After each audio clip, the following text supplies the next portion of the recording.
세상에 기쁨이 없습니다. 기쁜 소식도 없습니다. 가지지 못한 사람도 더 가진 사람도 기쁨이 없습니다. 초등학교 1, 2학년짜리 두 아이가 앉아서 이렇게 드라마 놀이를 하고 있습니다.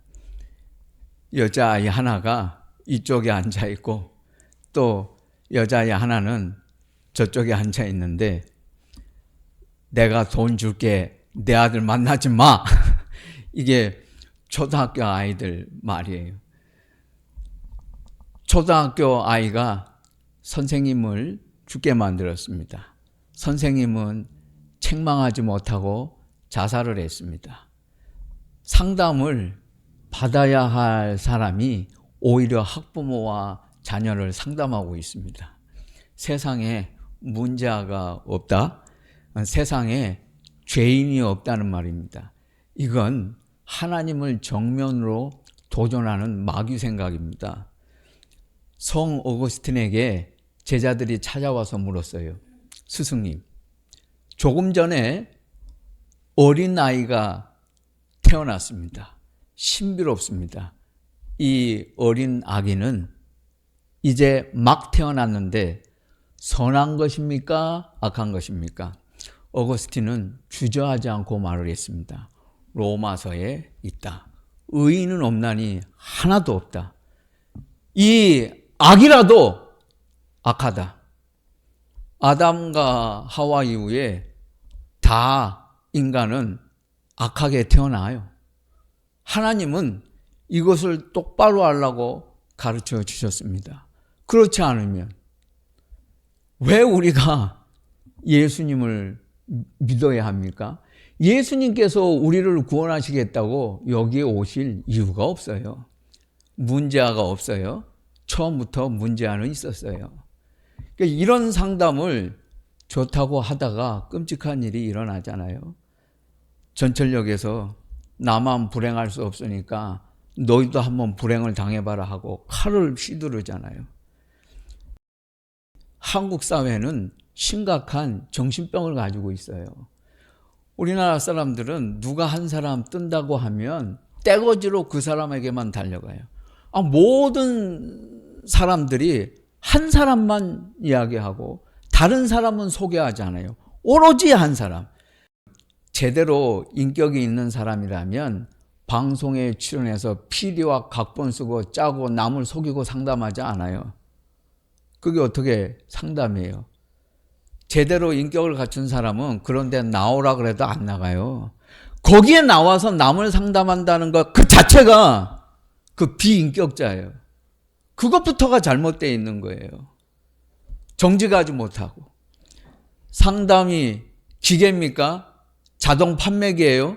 거기다가 집어넣으면 어떤 문제와도 다 찍어내요? 좋은 아이로, 문제없는 아이로? 인간이 기계입니까? 그렇게 모든 아이가 다 다른데 솔루션은 하나야. 거기다 집어넣으면 다 아이들이 달라집니까? 이렇게 되지를 않아요. 슬픈 이야기죠. 여러분, 폭우가 내리는데 장마 처음 봤어요? 내년에는 5월 달에 비가 내립니까? 아니잖아요. 내년에도 똑같은 시간에 똑같이 비는 내려요. 다 알잖아요. 왜 알면서 안 고쳐요? 왜 알면서 충분히 할 수 있으면서 피해가지 않게 막을 수 있는데 일부러 안 하잖아요. 얼마나 악해요. 할 수 있는데 안 하는 거예요. 못하는 게 아니에요. 모르는 게 아니에요. 다 알아요. 해마다 똑같은 시간에 비가 내리잖아요. LA 북동쪽에 가면 산타페 휴양지가 있습니다. 캠프 피크닉 장소와 스키장도 갖추고 있어요. 그 규모가 어마어마합니다. 한두 시간 차를 타고 운전해서 빙빙 돌아도 다 구경 못해요. 걸어가는 거 그거는 말도 안 되는 소리예요. 그 옆에 산타페 스프링 도시가 있는데 거기 미주 한인 장례 신학 대학교도 있어요. 그래서 여러 번 갈 일이 있어서 구경을 가봤어요. 사실은 이 휴양지가 아니에요. 엄청난 댐인데 그 보통 댐이 아니고 미국에서 세계에서 제일 큰 댐 중에 하나예요. 그런데 지금 그 저수지에 물 한 방울 없어요. 댐으로 쓰지 못해가지고 공원으로 쓰고 있는 거예요. 그래서 레크레이션 장소고 가서 놀고 있어요, 사람들이. LA는 사막이에요. 그러니까 안 가보신 분들은 이해를 못하겠지만 원래 거기는 풀 하나 안 나는 데예요. 그런데 나무를 다 심어놔가지고 아름다운 천사의 도시 로스앤젤레스를 만들어 놓은 거예요. 거기는 비가 안 오는 데예요. 이상하지 않아요? 비가 안 오는데 왜 댐을 만들어 놔요? 그 물 한 방울 없는데? 기가 막혀서 제가 그 전문가한테 물어봤어요. 아니, 그 많은 돈을 들여서 비도 안 오는 사막에 왜 이 댐 만들어 놓고는 쓰지도 않고 이렇게 내버려 두고 있느냐 그랬더니 그 사람이 웃으면서 설명을 이렇게 해줘요. 앞으로 200년 후에 혹시 probably 아마도 비가 온다는 얘기가 아니고 만에 하나 비가 올지도 몰라서 지금 만들어 놓은 거라고. 그러니까 지금은 쓸모가 없는데 200년 뒤에 어쩌면 비가 한 방울이라도 떨어질지 모르니까 이렇게 어마어마하게 우리가 지금 만들어 놓는다고. 지금 공원으로 쓰다가 그때는 댐으로 쓰면 된다고. 우리는 내년 7월에 비 오는 것도 지금 준비 안 하고 있잖아요. 얼마나 한심해요? 여러분, 세상이 이렇게 다르다는 걸 알아야 돼요. 그 사람들의 생각하고 우리의 생각이 얼마나 부끄러워요. 내년에 또 비 와요. 내년에 반드시 또 지하도 침수돼요. 내년에도 다리 끊어지고 사람 죽어요. 그거 아는데 지금 아무것도 안 하잖아. 싸움박질만 하고 있어. 놀기만 해. 히스기야가 예루살렘 성 밖에 있는 기온 샘물을 성 안으로 끌어들이려고 실로암 암벽 공사를 단행을 했습니다. 그거 불가능한 일이에요. 근데 히스기야가 그거 해냈어요. 실로암 연못을 예수님 때도 있었고 지금도 예루살렘에 가면 있어요. 그걸 히스기야가 만든 거예요. 물을 끌어와 가지고 그 물을 마시고 견디면서 사내립이 공격할 때 이스라엘을 지켜냈어요. 여러분이 오해를 하는데 다윗과 솔로몬이 최고인 줄 알지? 아니요. 임마누엘이라고 하는 별명을 원래 히스기야에게 붙여준 거였어요. 히스기야는 왕 중의 왕이요. 그가 이런 일을 했거든요. 로마의 수로와 하스도를 이탈리아 가면 지금도 그거 쓰고 있어요. 파리에 가면 파리는 땅 밑에 또 하나의 파리가 있다 그러잖아요. 그물처럼 곳곳에 하수도가 있어요. 얼마나 큰 터널이 있는지 몰라요. 비가 아무리 내려도 끄떡 없어요. 그런데 우리는 어때요? 역사를 보면 좋은 리더십이 있고 좋은 나라는 물을 잘 관리해요. 이것도 슬픈 이야기입니다. 여러분, 교회가 사상에 대해서도 분명히 해야 돼요. 성경적이고 복음적인 그리스도인은 사회주의자가 되지 않아요. 보수적인 성향이 있어요. 그렇다고 보수 신앙이 기독교 신앙은 아니에요. 이거 착각하는 사람들이 있어요. 보수는 이념일 따름이에요. 애국운동은 그건 이념이지 그거 기독교 신앙이 아니에요. 복음과 보수가 마치 동급인 것처럼 교인들을 현혹하는 목사들이 얼마나 많은지 몰라요. 그런 교회가 허다해요. 어떻게 이 세상을 구원하러 오신 예수님의 복음이 그 한낱 애국운동하는 그따위하고 똑같을 수 있어요. 그거 같은 게 아니에요. 그것은 필요하고 좋은 일이지 복음하고 똑같지 않아요. 위대한 것도 아니에요. 그걸 알아야 돼요. 그리스도인은 세상에서 어떻게 처신해야 하는가? 프란시스 셰퍼 목사님은 이분의 최고 복음주의 전문가요, 세계적인 철학자요, 존경받는 장로교 목사입니다. 이 프란시스 셰퍼 목사님이 쓴 기독교와 정부 그리고 시민 불복종이라고 하는 책을 요즘 기독교인들이 가장 많이 읽었다 그래요. 우리 교회를 고민하고 있는 증거입니다. 프란시스 셰퍼 목사님은 존경받는 분인데 이분이 이렇게 말을 했어요. 사회주의는 나쁘다. 그런데 청년들에게 보수주의자가 되라고 강요하는 건 더 나쁘다. 왜냐하면 기독교 신앙은 그 어떤 정치단체에도 맞지 않다. 보수주의에도 그렇기 때문이다. 그건 같은 게 아니에요. 현대 최고 기독교 변증가라고 하는 C.S. 루이스도 같은 말을 했어요. 우리 교회 리더들에게 제가 지난 겨울에 속초에서 C.S. 루이스가 쓴 스크루테이프의 편지를 한 권씩 다 나눠드렸잖아요. 여기 안 보신 분들은 반드시 읽으세요. 그 C.S. 루이스도 같은 말을 했어요. 사탄이 쓰는 하수는 사회주의, 그런데 사탄이 쓰는 고수는 애국주의 운동이에요. 왜냐하면 좌파가 나쁘다는 건 그건 다 알아. 분별이 돼. 그런데 애국하면, 보수하면 이건 무조건 좋은 줄 착각을 알고 예수는 뒷전이야. 그리고 신앙이 좋다 나쁘다 기준이 애국운동이야.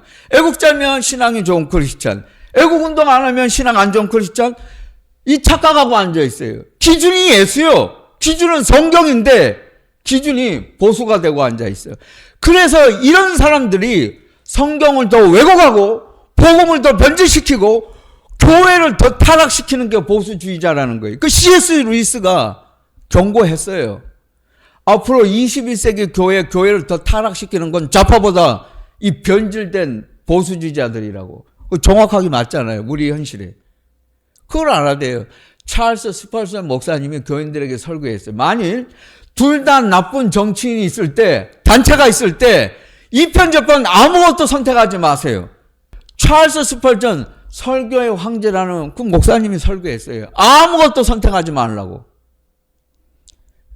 예수님은 애국운동 한 적 없어요. 12제자 가운데 애국운동 누가 제일 열심히 했어요? 애국운동 제일 열심히 한 가룟 유다가 예수님을 배신했어요. 그거 여러분 몰라요? 성경 안 읽어봤어요? 그게 문제라는 걸 알아야 돼요. 이것도 슬픈 이야기입니다. 우리 삶은 기쁨보다 슬픔이 많아요. 이 슬픔 많은 문화에서 우리가 어떻게 살아야 합니까? 어떻게 해야 합니까?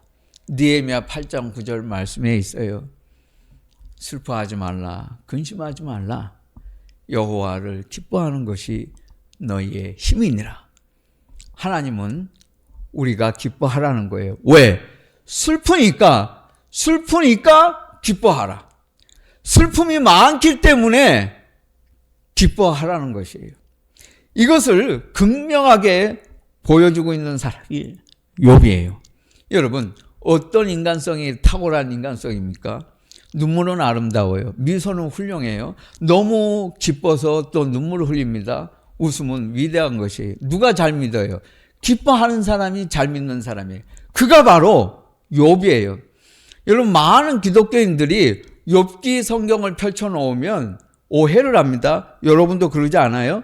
욥 하면 고난의 대명사, 순환의 대명사, 유명한 예술 작품이 있어요. 둥그란 원의 조형물에 못이 박혀 있고 망치로 사방에서 두들겼어요. 그 두들겨 맞았어요. 이게 뭐냐? 욥이다. 예술가가 만들어 놨습니다. 여러분도 오늘 아침에 욥기를 읽으니까 욥 하게 되면은 처절한 쓴맛, 고달픈 인생, 욥의 고난을 헤아려야지, 그렇게 생각하지 않았어요? 욥 하면 고난을 많이 받은 사람. 욥기는 주제가 고난이 아니에요. 그 잘못 읽은 거예요, 여러분이. 욥기의 주제는 고난을 통해서 받은 기쁨이에요. 고난을 통해서 하나님이 주신 은혜와 사랑과 기쁨을 말하는 게 그 욥기가 말하는 주제인데, 이 욥기 읽으면서 고난받은 것만 생각하고 이제 그 욥을 잘못 보고 있는 거예요. 그렇지 않아요. 욥이 말하는 것은 하나님이 준비하신 사랑과 견디는 기쁨이에요. 그게 핵심이에요. 욥은 고난을 받았어요. 하나님은 의인의 고난 중에도 쉬지 않고 일하세요. 그걸 알라는 거예요. 그러면 우리는 무엇을 해야 하는가? 고난 중에 기뻐하라는 거예요. 가만히 기다리지 말고, 가만히 있지 말고 기뻐하라는 게 그 욥의 주제예요. 욥은 창세기 11장에서 12장 아브라함 비슷한 시기에 쓰여진 책이에요. 엘리바스, 빌닷, 소발이 욥이 고난을 받았다고 하니까 찾아왔어요. 그 위로합니다. 엘리바스는 원인이 뭐냐고 철학으로 접근해요. 빌닷은 악을 어떻게 할 것이냐 법으로 접근해요. 소발은 충고합니다. 지혜로 접근해요. 욥을 위로하랬더니 욥을 연구하고 앉아 있어요. 이거 맞지 않지요? 엘리후는 나이가 젊었지만 가장 현명했어요. 그는 하나님의 사랑과 은혜를 말했어요. 욥은 이것을 알고 있었어요. 하나님의 은혜와 사랑이 있다는 것 알고 욥은 하나님 앞에서 불평하지 않았고 하나님의 자비를 받았고 그는 감사했고 그는 기뻐했습니다. 욥은 이 고통을 어떻게 극복할 수 있었을까요? 그는 인내한 게 아니고 단순히 참은 게 아니고 하나님을 기뻐했다는 게 오늘 본문에 있는 성경 말씀이에요. 오늘 성경 8장에 있는 이야기입니다. 하나님은 웃음을 내 입에 즐거운 소리를 내 입술에 채우시리니 이것을 욥은 말하고 있어요. 하나님께서 원하신 건 기뻐하라는 거예요. 왜? 슬프니까 기뻐하라. 우리가 어떻게 하면 기뻐할 수 있을까요?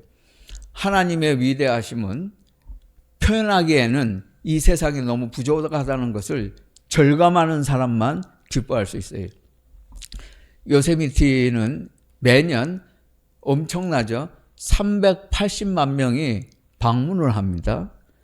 화강암 절벽, 요세미티의 그 크리스탈 호수, 빙하 이거로 유명해요. 거대한 세콰이어 나무가 있습니다. 그 자동차 지나가는 나무가 있어요. 크리스마스 시즌에 저희 가족들이 딸아이하고 아들하고 저희 아내하고 갔어요. 그러니까 크리스마스 때 아주 기가 막힌 때 갔죠. 23, 24, 25를 거기 크리스찬 슈거파인 숙소에서 머물렀습니다. 2박 3일 동안 엘 캐피탄 하프돔 요세미티 폭포를 촬영을 했어요. 집에 돌아와가지고 현상을 했습니다. 며칠 뒤에 필름을 찾으러 갔는데 그걸 보니까 아니 그 요세미티가 아니야. 이거는 그 색이 아니야. 그러니까 얼마나 실망을 했는지 몰라요. 이거는 요세미티하고는 전혀 다른 거예요. 그러니까 이번에는 그랜드 캐년을 갔어요. 네바다 사막을 가로질러서 10시간 이상을 한 번도 쉬지 않고 논스톱으로 라스베가스까지 운전을 했습니다. 그날 밤에 거기서 잠깐 묵고 새벽에 다시 일찍 일어나서 애리조나로 들어갔어요. 남쪽 입구에서 5분 거리에 캐년 마을이 있는데 우회전을 했는데 갑자기 엄청난 광활한 그랜드 캐년이 딱 나타나는 거예요. 그 전에도 앞으로도 그런 경험은 못할 것 같아요. 제 아내하고 제가 충격을 받았어요. 한동안 입을 딱 벌리고 입을 다물지 못했어요. 정말 심장마비 안 걸린 게 다행이에요. 충격적이었어요. 광활한 그랜드 캐년의 고요함과 끝없음, 그건 여러분 말로 설명이 안 돼요. 그건 가서 봐야 돼. 일몰에 파스텔 핑크가 황급히 복숭아로 변하고 다시 붉은 오렌지 빛으로 변했어요. 그때 마더포인트 인디안 타워 콜로라도 강을 찍었어요. 집에 돌아왔어요.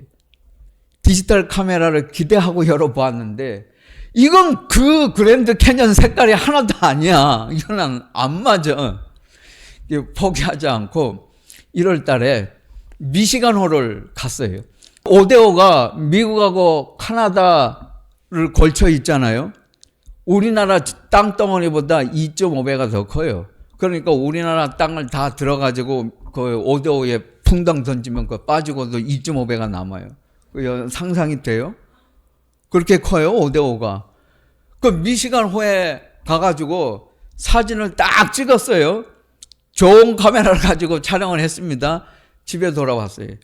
현상을 다시 했는데 이건 그 미시간호도 아니고 바닷물 하나만 보여. 도대체 내가 봤던 거는 그 온데간데 없어요. 여러분, 세상에서 아무리 좋은 카메라 그리고 렌즈를 가지고 수동으로 촬영을 해도 카메라의 앵글 각도는 작은 렌즈로는 거대한 요세미티, 그랜드 캐니언 5대5 담지 못해요. 하나님은 여러분이 최고로 상상할 수 있는 그것보다도 훨씬 더 위대해요. 여러분이 그걸 어떻게 상상할 수 있어요? 그 하나님이 대자연에서 보면서 내가 다 담을 수 없는 것처럼 위대하신 하나님이 내 편이라고 생각하면 자다가도 벌떡 일어나서 기뻐할 수밖에 없어요. 위대하신 하나님, 그것을 다 만드신 하나님이 내 편이라는 걸 알고 사는 그리스도인은 슬플 일이 없어요. 어떤 괴로운 일이 있어도 힘들고 지쳐도 항상 기쁠 수밖에 없어요. 욥은 이걸 알았어요. 욥기에는 우주의 창조자 하나님 이야기가 있어요. 재미난 이야기로 욥기에 공룡, 악어, 하마 이야기도 있잖아요. 생명의 신비가 있어요. 또한 욥은 이것을 알았습니다. 우리를 슬퍼하게 만들고 우리를 미워하는 악인들의 종말을 확신했습니다. 그들의 운명을 알고 있는 그리스도인은 기뻐할 수밖에 없어요. 오늘 본문의 왕골은 습지에서 자라나는 풀을 말해요. 갈대와 같습니다. 이걸 가지고 옛날에 종이가 없었을 때 파피루스를 만들었어요. 그 위에 성경을 베껴 쓴 거예요. 여러분, 물이 없는 곳에서 갈대가 어떻게 자라요? 물이 없으면 갈대는 말라 죽어요. 성경은 말합니다. 악인들은, 여러분이 오늘 경험하는 정치인들은 다 물 없는 갈대가 말라 죽는 것처럼 사라진다고 성경은 말하고 있어요. 이 세상의 권력을 믿고 있는 자들, 자기 안전을 믿고 있는 자들 거미줄같이 끊어진다고, 이것은 지금 빌닷이 하는 말이에요. 그러나 빌닷이 욥을 위로하지 못했지만 그가 하는 말은 틀린 말이 하나도 없어요. 그렇지 않으면 성경에서 왜 이렇게 길게 쓰고 있겠어요? 그 말은 다 옳은 말이에요. 우리가 귀담아 들어야 합니다. 시편 37편입니다. 악을 행하는 자들 때문에 불평하지 말라. 잠잠하고 참고 기다리라. 똑똑히 보게 될 것이다. 잠시 후에 악인이 없어지리니 살필지라도 없을 것이다. 똑똑히 보게 될 것이다. 악인이 없어지고 너희가 잠시 후에 찾아보아도 보지 못하게 될 것이다. 우리가 그들의 끝을 알고 있으면 슬퍼할 일이 없어요. 기뻐해야 합니다. 성경은 기뻐하라고 말하지 않아요. 가끔 기뻐하라고 말하지 않아요. 어쩌다가 좋은 일이 생기면 그때 가서 기뻐할 것이다, 그렇게 말하지 않아요. 항상 기뻐하라고 말해요. 우리는 배우자나 친구나 자식이나 아니면 직장에 가면 상사가, 동료가 나를 기쁘고 즐겁게 해주기를 바랍니다. 그렇지 않아요, 여러분. 기쁨은 내 책임이요. 소수의 긍정적인 사람들은 쉽게 기뻐합니다. 대다수의 사람들은 그럭저럭 살아요. 기쁘지도 않고 뭐 그렇게 또 슬프지도 않고. 우울증을 가진 사람들은 좀처럼 기뻐하지 않아요. 자살을 고민하는 사람들은 세상에 기쁨은 없다고 생각하기 때문에 자살을 합니다. 기쁨은 내 책임이에요. 내가 선택하는 거예요. 우울증, 그것도 내 선택이에요. 인간은 자기 자신이 허락하지 않고 절대로 슬플 수도 기쁠 수도 없어요. 내가 이미 허락하고 있기 때문에 우울한 거예요. 꿀꿀한 거예요. 기쁨도 내 선택이라는 걸 알아야 합니다. 우리는 여건이 좋아지면, 상황이 달라지면 기뻐할 것이라고 생각을 합니다. 그렇지 않아요. 힘들고 지쳐도 이 순간을 기뻐할 수 있어야 돼요. 유교는 조상 귀신 제사하는 집입니다. 세상에 이런 미련한 인간들이 어디 있습니까? 꼭 부모 죽고 나서 잘하겠다 그래요. 유교 집안 사람들은 얼굴 표정이 완고해요. 불교는 장례 곡하는 초상집입니다. 절간에 다니는 사람들 얼굴 표정은 꿀꿀해요. 천주교는 으슥한 유령집입니다. 성당에 다니는 사람 얼굴 표정은 심각해요. 이슬람교는 호전적이고 공포의 집입니다. 이슬람 사원에 다니는 사람들 얼굴 표정은 무표정이에요. 종교가 아닌 미심, 무당, 무속, 공간이 의식을 지배한다고 믿는 자는 눈빛이 흐리멍텅하고 얼굴 표정이 음흉합니다. 기독교 신앙만 기쁨으로 특징이 지어져요. 하나님을 믿지 않는 사람들도 누구나 다 인정해요. 이상하게 성당이나 절간에 가보면 그렇지 않은데 교회 가보면 교인들은, 기독교인들은 얼굴 표정이 밝고 기쁘다고. 그건 사람들이 다 알고 있어요. 여러분, 아무리 슬퍼도 힘들어도 하나님께 드리는 예배는 즐거워야 돼요. 교회에서 하는 모든 사역과 봉사는 기쁨과 감사에서 나와야 돼요. 음으로 하면 안 돼요. 어떤 사역이든지 섬김이든지 기쁘게 사역하세요. 만일 즐거움이 아니고서라면 사역하지 마세요. 음으로 하면 그것은 우리를 시들게 만들고 죽게 만듭니다. 사람들은 행복과 기쁨을 같은 것이라고 생각해요. 성경에 행복이라고 하는 말, 해피, 해피니스, 그 30번 있어요. 그런데 joy, rejoice, 기뻐하라, 이 말은 300번 이상이 있습니다. 그거 같은 거 아니에요. 행복하고 기쁨, 그거 같아요? 행복은 여러분이 느끼는 감정이에요. 그건 기쁨 아니에요. 기쁨은 예수님이 우리에게 주시는 은사요, 선물입니다. 행복은 여러분이 대학 졸업했을 때, 취직할 때, 직장에서 승진할 때, 결혼할 때, 새 집을 마련했을 때, 떼돈 벌었을 때 좋다고 느끼는 게 그게 행복이지. 그건 기쁨 아니에요. 그건 감정이에요. 근데 기쁨은 내 인생의 벼랑 끝에서도 느낄 수 있는 게 그 기쁨이에요. 왜냐하면 하나님은 거기에서도 나와 함께 하시기 때문이에요. 행복은 일시적이에요. 그러나 기쁨은 영원해요. 행복은 환경에 따라 좌우돼요. 사람에 따라서 달라져요. 그러나 기쁨은 영원해요. 이건 신성해요. 이건 거룩한 것입니다. 인생의 한 계절에서 행복할 수 있어요. 그러나 그 계절이 지나면 사람은 불행해질 수 있고 나쁜 일이 생기면 행복은 사라져요. 그러나 아무리 슬픈 일이 있어도 하나님이 주신 기쁨은 영원히 남아있을 수 있고 그 어떤 것도 우리 기쁨을 막을 수는 없습니다. 욥의 결론은 나의 절망은 예수의 은혜가 시작되는 기쁨이라고 하는 것이에요. 예수님은 욥보다 욥이에요. 예수님은 십자가에서도 기쁨을 선택하셨습니다. 여러분, 우리 그리스도인은 기쁨을 선택하는 사람들입니다. 세상은 행복을 선택해요. 우리는 기쁨을 선택하는 사람들입니다. 내가 그리스도인이라는 것을 무엇으로 보여줄 수 있어요? 그리스도인의 표식, 사인은 내면의 사랑과 믿음이 아니고 그리스도인의 사인은 기쁨이에요. 기뻐하는 사람이 가장 예수 잘 믿는 사람입니다.